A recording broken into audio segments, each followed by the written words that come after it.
Hello everyone, আশা করছি সবাই ভালো আছেন। তোমরা এই পর্বে প্রাইসিং এর দ্বিতীয় স্টাইলটা করে ফেলবো। ওকে, এটার জন্য আমি কি করছি, আমরা দেখব যে প্রাইসিং এর প্রথম স্টাইলের থেকে দ্বিতীয় স্টাইলের তফাৎটা কি। প্রথমে এটা চেক করব। প্রথম স্টাইলে কি আছে, এরকম একটা সেন্টার আছে, কন্টেন্টগুলো বাটনটা হচ্ছে ছোট, ওভার ইফেক্টটা এরকম। আর আমাদের সেকেন্ড স্টাইলে হচ্ছে টেক্সট কন্টেন্টগুলো একদম লেফটে, বাটনটা হচ্ছে উইথ 100% করা, মানে সম্পূর্ণটা জুড়ে পাচ্ছে। আর হুবারের স্টাইলটা ভিন্ন। আমাদের কন্টেন্ট কিন্তু প্রায় সেম, স্টাইলগুলো প্রায় সেম, সবগুলোই প্রায় একই ধরনের। তো আমরা একই ধরনের যেহেতু, তাহলে প্রাইসিংয়ের যে স্টাইলটা আছে, প্রথম সেকশনটা আছে, সেটাকে কপি করব। প্রাইসিং 2 দিয়ে যে সেকশনটা নিয়েছি সেটাকে কপি করে CTA2 এর এখানে দিয়ে দিব। ফাইন, আমাদের এরকম হয়ে গেল।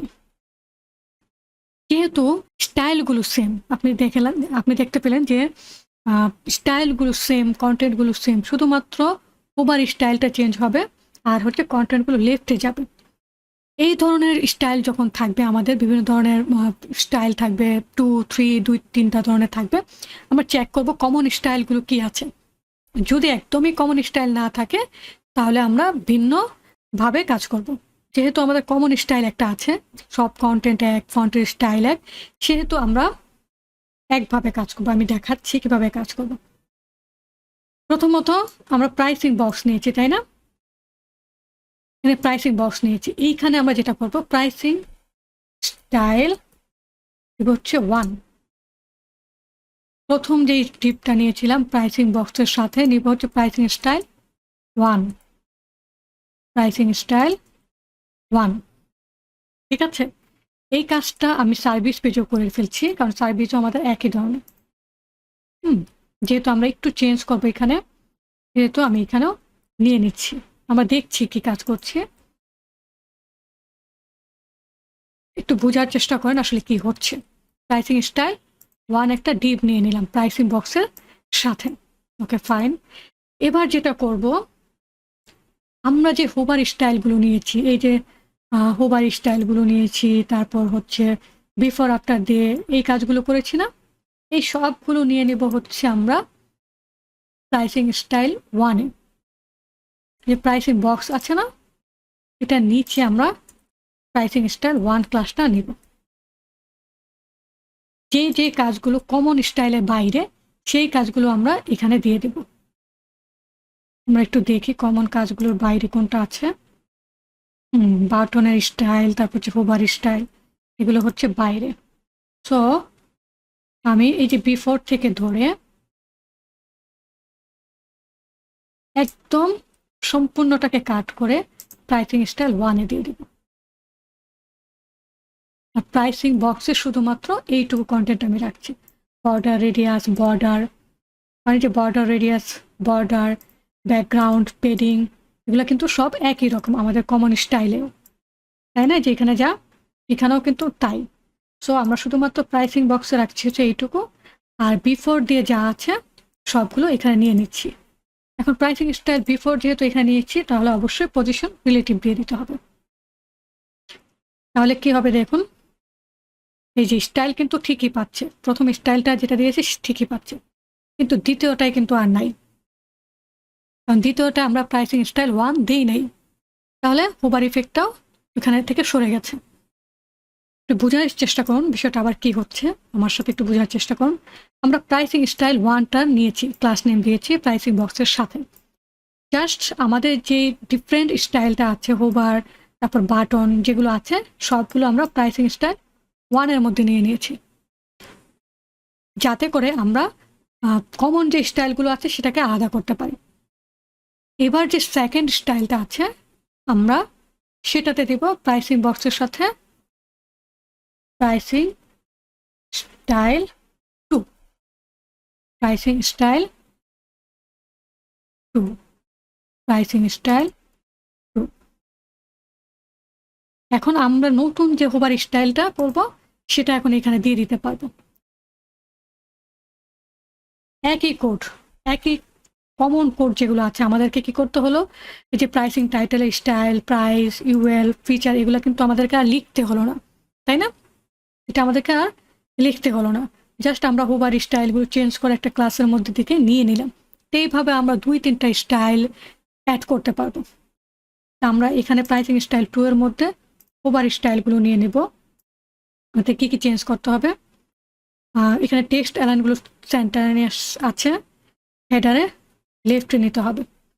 আমি টেক্সট অ্যালাইন লেফট দিচ্ছি, তাহলে কি হবে, লেফটে চলে গেল। তো বাটনটাকে এরকম সম্পূর্ণটা জুড়ে নিতে হবে। আমরা এখানে বাটন দিচ্ছি, দেখেন কিভাবে কোড কমে যায়। হ্যাঁ, যদি দেখেন তাহলে বুঝতে পারবেন। উইথ 100% দিয়ে দিলে বাটনের উইথটাও ফুল উইথ জুড়ে পেয়ে গেল। এখন স্টাইলটা করতে হবে, বাটনের টেক্সট কালারটা চেঞ্জ করতে হবে। আমরা এখানে এই কালারটুকু নিয়ে নিই, টেক্সট কালার ধরে বাটনের স্টাইলটুকু আগের বাটনের মতো করে নিয়ে নিচ্ছি। জাস্ট ওখানে উইথ একটু কপি পেস্ট করছি, বাটনের কালারটা চেঞ্জ করে দিলাম টেক্সট কালারটাকে, তারপর হচ্ছে হোভার ইফেক্টটাও দিয়ে দিলাম। তাহলে যেরকম হোভার ইফেক্টটা এখন পাবেন। এখন আমাদের যেটা করতে হবে, এই ধরনের ব্যাকগ্রাউন্ডটা নিতে হবে, তাই না? এটা হোভার হলে এই ধরনের ব্যাকগ্রাউন্ড পাবে এবং বাটনটা হোয়াইট হয়ে দেখাবে। তো আমরা কি করব, ব্যাকগ্রাউন্ড কালারটা নিয়ে নিই প্রথমে। আসলে এই ব্যাকগ্রাউন্ড হবে না, এখানে ক্লিক করি, ক্লিক করলে কালারটা পাবো। ওকে, মানে আমি অ্যাক্টিভ ক্লাস ধরে দিই। মানে দুইভাবে কাজ করতে পারে, এক হচ্ছে আমি সবগুলাকে হোভার ইফেক্ট দিব, আর নাকি শুধুমাত্র এটাকে অ্যাক্টিভ ইফেক্ট দিব। হোভার ইফেক্ট তো আমরা বুঝতেই পারছি কিভাবে দেওয়া যায়, তাই না?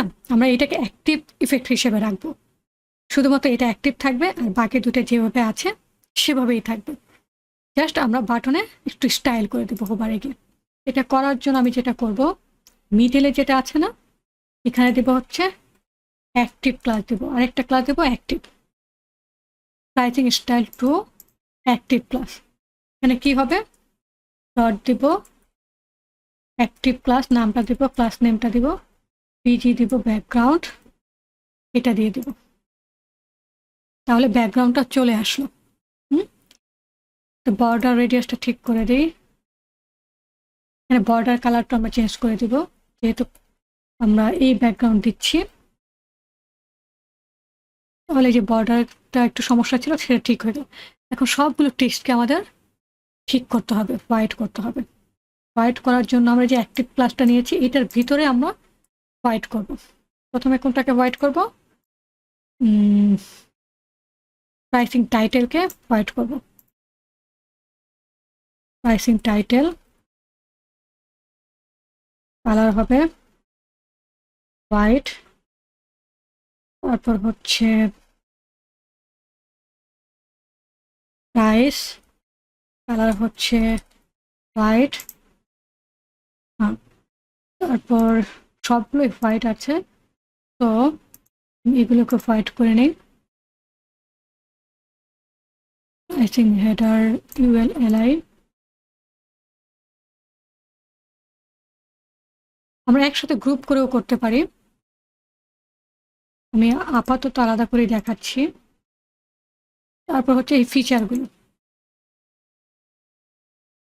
প্রাইসিং ফিচার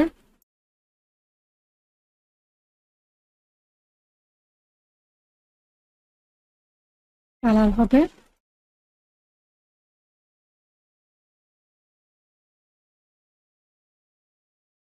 আমাদের টেক্সটটা হয়ে গেল। আমাদের বাটনটাকে ঠিক করতে হবে, বাটনটাকে হোয়াইট ব্যাকগ্রাউন্ড দিতে হবে। আমি এখানে দিচ্ছি বাটন ব্যাকগ্রাউন্ড হচ্ছে হোয়াইট। এই তো আমাদের স্টাইলটা কিন্তু পেয়ে গেল। আমরা কিসের মধ্যে নিয়েছি, একটা অ্যাক্টিভ ক্লাস নিয়েছি যেটা সবসময় অ্যাক্টিভ আকারে দেখাবে, সেটার মধ্যে নিয়ে ডট অ্যান্ড চিহ্ন দিয়ে ডট মানে হচ্ছে ওইটার অ্যাক্টিভ ক্লাস পাশাপাশি বসিয়ে সবগুলো যেখানে যেখানে আমাদের চেঞ্জ করতে হবে, এক্সট্রা কাজ করতে হবে, সেই কাজগুলো কিন্তু আমি করে নিলাম, তাই না? এভাবে আমি এই কাজটুকু করে নিলাম। আপনি এখানে ডিজাইনে খেয়াল করলে দেখবেন যে এখানে একটু টপে এখানে বেশি আছে, 20 পিক্সেলের মতো বেশি, তারপর নিচের দিকেও 20 পিক্সেলের মতো বেশি আছে। এটা অ্যাক্টিভ ক্লাসের জন্য অ্যাড হচ্ছে। তো এটা আমি কি করব, এটা যেটা করব, আমাদের অ্যাক্টিভ ক্লাসটা আছে না, মার্জিন দিব -20 পিক্সেল আর লেফট রাইটে 0 পিক্সেল। তাহলে কি হবে, টপ থেকে -20 পিক্সেল বেশি হয়ে যাবে। Okay fine. এখন নিচে থেকে আমাদের ঠিক করতে হবে। নিচে থেকে ঠিক করার জন্য কি করব, আমরা এখানে পেডিংটা বাড়িয়ে দিব। আমাদের মেইন যে পেডিংটা কত আছে, 60 পিক্সেল 50 পিক্সেল আছে। তো এটাকে কপি করে নিচ্ছি। কপি করে নিয়ে আমি এখানে দিব অ্যাক্টিভ ক্লাসে। ঠিক আছে, খেয়াল রাখতে হবে কোন ক্লাসে দিচ্ছি। আমি 80 পিক্সেল করে দিচ্ছি। 80 পিক্সেল করে দিলে দেখেন কি হয়, যে উপরেরটুকু ওকে ফাইন, নিচেরটুকু কিন্তু বেড়ে গেল। তাহলে এইভাবে আমরা এই স্টাইলটুকু করে ফেলতে পারলাম, তাই তো। এখন আমরা যদি চাই হোভার ইফেক্ট দেওয়ার জন্য, এটাকে দেওয়ার জন্য, বাটনটা হোভারে গিয়ে চেঞ্জ হবে, এটা করেছিলাম আমরা আগে। সো এই যে এইটুকু নিয়ে নিই, হোভার ইফেক্টটুকু নিয়ে নিই, প্রাইসিং স্টাইল 2 এর মধ্যে নিব। এখানে এই বিফোরটা আমাদের লাগবে না, আমরা এই স্টাইলটুকু ওভারে দিয়ে দিলাম। দেখেন মাঝখানেটা ঠিকই থাকবে, জাস্ট বর্ডারটা বাটনটা চেঞ্জ হবে কালারটা, আর এইখানে হচ্ছে স্টাইলটুকু চেঞ্জ হবে। মানে আমরা চাইলে আর একটু স্টাইল যদি করতে চাই, যে ক্লিক করলে একটু উপরের দিকে যাবে, ওটাও কিন্তু করতে পারবো। কিভাবে করতে পারবো, আমরা এখানে দিব